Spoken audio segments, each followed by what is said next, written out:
Joining me right now is Florida Congressman, member of both the House Judiciary and Armed Services Committees, Matt Gaetz. Congressman, it's always a pleasure to see you. Thanks very much for being here. Thank you, Maria. What is your expectation as this inquiry moves now to your committee? Over the last 2 weeks, Democrats have seen public opinion polls shift against them on the matter of impeachment. And so today they're going to try to animate their effort with a lecture from 3 liberal law professors. Now, Maria, I went to law school some time ago, and I'm not all that eager to go back. But apparently in the Judiciary Committee today, Democrats believe that if law professors tell us enough that we should be outraged by this, that somehow that will change their fortunes. What I heard back in my district and what a lot of my Democrat colleagues heard is that the American people would actually like us to start focusing on them, passing the USMCA, reducing prescription drug prices, and how about pass a budget so that our government doesn't just live hand to mouth, month to month? Yeah, I mean, I think you make a really good point. You've got these academics coming to testify this week in the impeachment inquiry. Were they on the call? What exactly are they going to bring to the table in terms of letting us understand better how the president did wrong?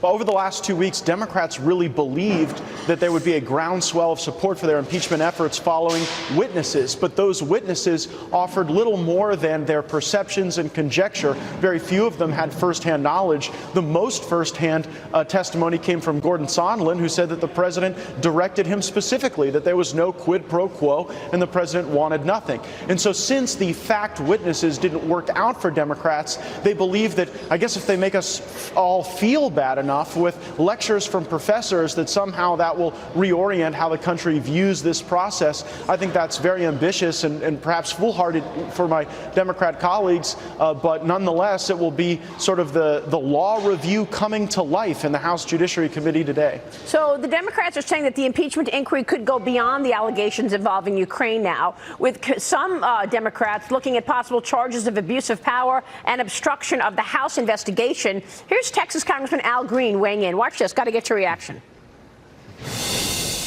Well, I think that there's a good likelihood that we may go beyond the Ukraine report. That's my desire. I think that we have the obstruction with the Comey investigation that hasn't been dealt with.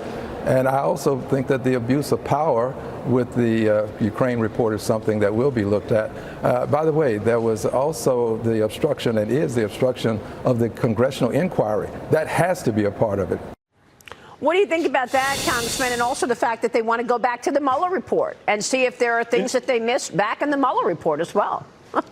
In your last segment, you announced that Ed Sheeran's song Shape of You was the song of the decade. That was actually a song Ed Sheeran wrote for Rihanna. And I feel like we're actually in an impeachment the Democrats wrote for Russia, and yet now somehow we're replaying it through some sort of Ukraine lens. Al Green and many other Democrats wanted to impeach this president before the ink was even dry on his election certificate.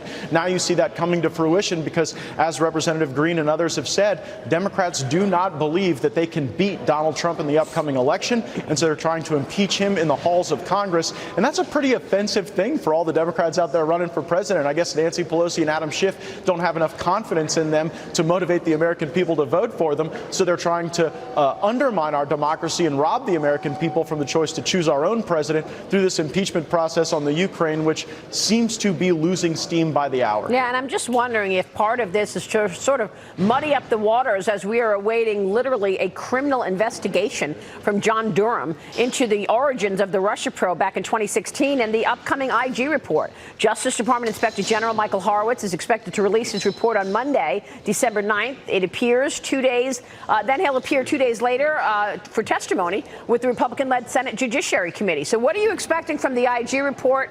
And do you think that the Democrats can, in fact, continue this impeachment situation and ignore what took place in 2016 when we know there was real wrongdoing from a cabal of people in the FBI and the CIA? You're right that the Ukraine impeachment is the Democrat counter-programming effort to the real work that's being done to uncover the corrupt origins of the Russia probe. It's important to remember when the IG report comes out that that is only one tool that Attorney General Barr has. He's also launched the criminal investigation that Mr. Durham is leading, and so we'll have to lash some of the factual findings of the IG's report regarding misconduct to legal analysis to determine whether or not the origins were criminal or just misguided. It's my belief that there's going to be criminal misconduct because our government was coercing our allies to do things that would not have been legal for our own government to do. That's something we can never allow to have happen again to any other American, certainly no other American president. So do you think there's going to be accountability there then, Congressman? I mean, are we going to see indictments? Because people are wondering why this is taking so long.